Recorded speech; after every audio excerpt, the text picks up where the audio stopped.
Hello and welcome to the Squared Circle Psychobabble. My name is Michael Valenti. For news, reviews, and conversations on everything pro wrestling. Subscribe and hit that bell for notifications. So it's Thursday night, which means we need to find out who won the Wednesday Night War this week between AEW and NXT on the USA Network. Both shows have a lot to talk about, especially what happened to close each of the shows. We'll start with AEW Dynamite and this whole thing with the Dark Order. They come in after a great match between the Young Bucks and SCU, and they just wreak havoc. They attack the Young Bucks, they attack SCU, then Cody Rhodes and Dustin Rhodes try to come in for the save. Christopher Daniels tries to come in for the save. Kenny Omega tries to come in for the save, but all of them fail as the Creepers all just keep pounding on everybody, and the numbers just were too strong for all that were involved in this scruffle. And the Dark Order, Evil Uno gets on the mic and basically says, no one doubt the Dark Order. They chant, "We are one," to close out the show. The crowd was not really into this. However, I kind of was. I am kind of on the minority on this whole thing. I think there was some great multi-layer storytelling with this. Of course, first and foremost, the fact that the Dark Order are trying to consider themselves a threat in the tag team division, especially with the Creepers. You never know who's going to be involved, and get them to do shenanigans to get them to win matches in the future. Their whole recruitment thing, as we saw Alex Reynolds and John Silver of the Beaver Boys getting initiated into the Dark Order. And, you know, there's that mystery guy that some people are alluding to that could be Brandon Cutler, who's the Young Bucks' best friend. And the commentary did a really good job here of saying, where is Hangman Page in this whole thing? He's part of the Elite. He's friends with all these guys. Why isn't he saving his friends here with the Dark Order? So I actually like this whole thing. The crowd was not really into it. It kind of dampened on what was a great tag team match main event. But it's a cliffhanger. What goes on from here? Who knows? But on the other side, we definitely know the direction NXT is going to, because we have a new NXT Women's Champion, and that is Rhea Ripley dethroning Shayna Baszler after her 415-day reign as the Women's Champion. The crowd was super behind Rhea Ripley, and rightfully so. I mean, they have strapped a rocket on her back since late October, early November, during this whole Wednesday Night War thing, through the push through Survivor Series, the push through War Games. And she really was the right choice here to dethrone Shayna Baszler. I love this match. I thought the finish was awesome. I love the fact that the Karafuda clutch was applied to Rhea Ripley just when you thought she was going to get knocked out. She grabs the referee. I was actually chuckling at this because the reaction from the ref was like, whoa, let go. Come on, let go. Actually love that. I thought both main events were good, but of course, Rhea Ripley, that whole thing, that whole dynamic, it's hard not to say that was the better of the two main events and what was going on there. Now, both had good and bad between AEW Dynamite and NXT on the USA Network. We'll start with the good for both shows. AEW, I thought, did a really good job with their emphasis on tag team wrestling and the women's division. Now, in the tag team division, there were 3 matches that were tag team matches tonight. We had Kenny Omega and Hangman Page against the Lucha Brothers to start off the show. And this one was a surprise to me because I thought this was going to be a fast-paced, very spotty match, but instead it was the complete opposite. There was some ring psychology involved. There was some actual tag team rules enforced in this match. There was a little bit of miscommunication at first, and it was a little slow at first. But as the match progressed, it did get better and better, and I did like the ending of this match where the buckshot lariat from Hangman Page inadvertently hits Kenny Omega to help the Lucha Brothers win. I did like afterwards where Pac was trying to call out Kenny Omega again, stealing Michael Nakazawa, kidnapping him wherever he went. Kenny Omega tried to save Nakazawa, gets attacked by the Lucha Brothers. Hangman Page goes in for the save on the Lucha Brothers to fend them off. But during this match, we got our first inclination of the Dark Order where out of nowhere, there was this blip on the screen with the Dark Order. And the commentators were like, oh, we don't know what that was. Sorry for the technical. It was just well played off. After that, we had Cody Rhodes and Darby Allin against the Butcher and the Blade. Another great, I thought this was a good tag team match as well. The Butcher looked really good in this match. He looked very good. I love the part where he was giving Darby I think it was a sharpshooter or a Boston Crab. I forget what submission it was. Cody was kicking the Butcher, and the Butcher was just absolutely no-selling it. It was very good. I like the finish here of this match where Darby did the coffin drop on the Butcher and the awesome, I guess they're calling it the Cody cutter. It's a double springboard cutter onto the Blade for the win.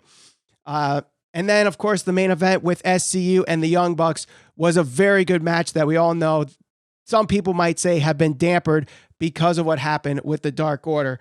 I think the other thing, too, with AEW Dynamite that was good was the fact that every segment of this show had an importance to a storyline. It all advanced a storyline. Of course, the storyline with, I think the best part of the night was Chris Jericho and the whole 10-minute limit with Jungle Boy. Jungle Boy doing a great job withstanding a Boston Crab Lion Tamer for 90 seconds to last the full 10 minutes. Jericho getting pissed off, asking for 5 more minutes. Jungle Boy getting a couple near falls in that extra 5 minutes before Jericho runs off. But then he cuts a promo talking about Jon Moxley, and, saying that he will, we'll find out on January 1st what he's going to do with the Inner Circle. I thought that was good. And the women's division finally has some kind of storyline. We might not like it, but at least they're getting a storyline with this whole thing with the Nightmare Collective and Chris Statlander. So Chris Statlander beats Dr. Britt Baker to become the number 1 contender for the AEW Women's Championship, which will be defended on January 1st in Jacksonville at that homecoming show. Brandy Rhodes is trying to recruit Chris Statlander to be a part of the Nightmare Collective. Awesome Kong had a quick squash match in this night, and Brandy cut a couple of promos trying to recruit Chris Statlander, and Chris Statlander just does not want to be a part of this. So I think where they're going with this is Statlander could end up being the AEW Women's Champion, and eventually her first challenger will be Awesome Kong between now and AEW Revolution. So I do like that. And the match again with Jericho and Jungle Boy was very good. I think that was the highlight of the night. So those are the 3 good things from AEW Dynamite. Over on NXT, I thought all the matches were good. I thought the in-ring wrestling was very, very good, especially the beginning and the end where we had the opening match, the NXT Championship between Adam Cole and Finn Balor, and they did a terrific job protecting Finn Balor in the loss. We all know, if you haven't seen it yet, spoiler alert, Johnny Gargano returns, and they execute it perfectly with the camera work. Finn Balor got this shocked face, and they've only got the camera on him with the shocked face. No music to hint that Johnny Gargano's out, but the crowd knows he's coming. Finn Balor knows he's coming. Then they cut to him, and he kind of has this Tommaso Ciampa walk out onto the entrance before Adam Cole gives a low blow to Finn Balor, rolls him up, and we have a victory. So Adam Cole wins. I think this is their payoff to that storyline. Finn Balor can continue with Johnny Gargano. Adam Cole has, Tommaso Ciampa and Keith Lee to worry about. So that's 1 down, 2 to go. I thought that was great. And like I said, the main event was good.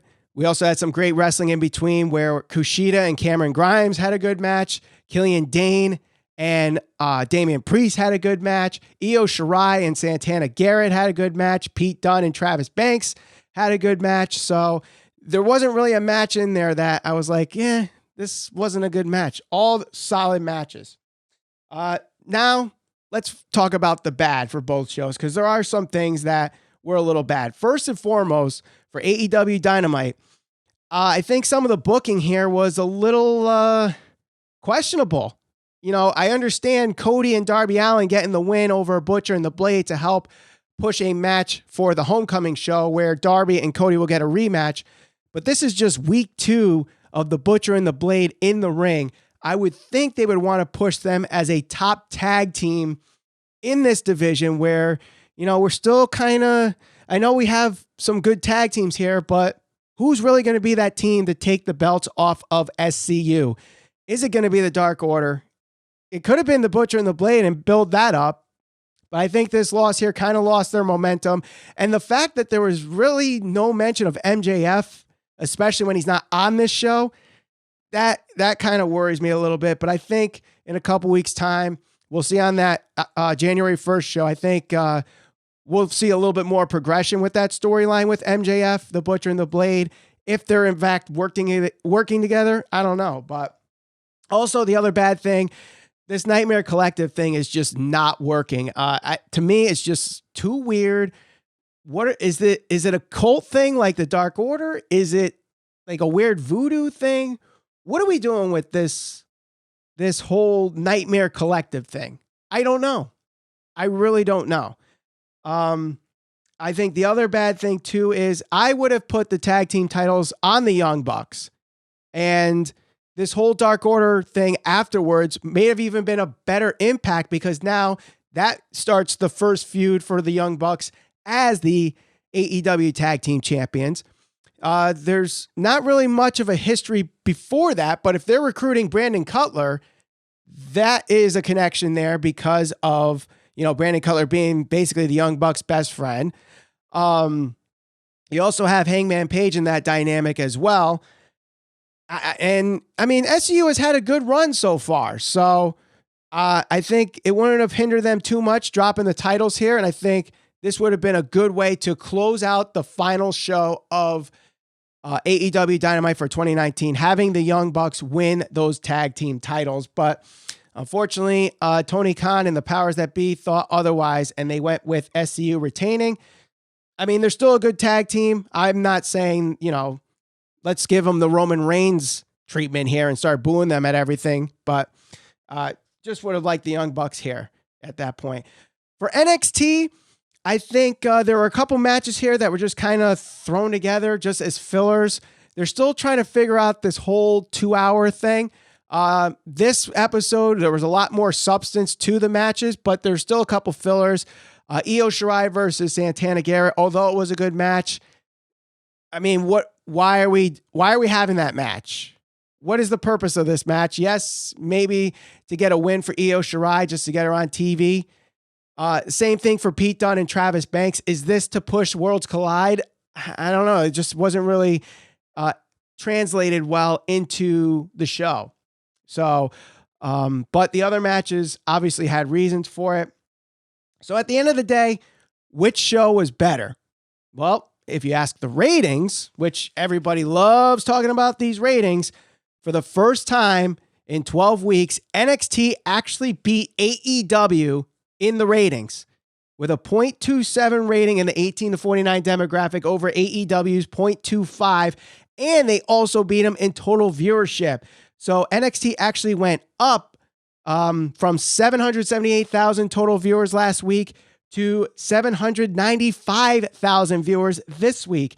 AEW dropped from 778,000 last week to 683,000 this week. Now, should we start panicking that AEW lost the ratings for the first time and have lost the third time in total viewership? Absolutely not. Just like any other business, there are peaks, there are valleys, there are highs, there are lows, there are ups, there are downs. This episode was just a down for those kind of numbers. Was it a bad episode? Absolutely not. Was NXT a really, really good episode? Some would say that. Some would not. However, I thought both shows were very, very good. I thought both shows advanced storylines. I thought both shows had good in-ring wrestling. I thought both shows were entertaining for primarily most of the 2 hours. So if I had to choose, though, which one was better, I'm going to have to say NXT this week was the better show over AEW. To me, NXT felt like a season finale, a culmination of everything that we were supposed to have within these 12 weeks between the first week of October and what happened last night, like a 12-week season. And this was the final season. We're culminating things like Finn Balor and Adam Cole, Rhea Ripley and Shayna Baszler, but also bringing you new stories that can bring into the future with Johnny Gargano and Finn Balor. So we'll see how that goes. And for AEW, this was a good show, but obviously they've had better shows. To me, this episode was kind of a part one of a two-part episode. Like, this is an unfinished episode.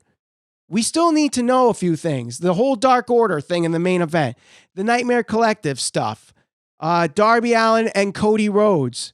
Obviously, they're going to have their match on January 1st. Jericho and Jon Moxley, what's going to happen there on January? So, like, January 1st is a second part to this two-part series. So, I think with that, I will say that NXT, again, was the better episode. I thought the first match delivered, the main event match delivered to where I think they could have been matches of the year if we had not already picked our matches of the year, which Ralph and I did. You could click the thumbnail right here on the screen right now. You could also click the logo to subscribe and hit that bell for notification for the news, reviews, and conversations on everything pro wrestling. My name is Michael Valenti, and I'll see you on the next episode of the Squared Circle Psychobabble.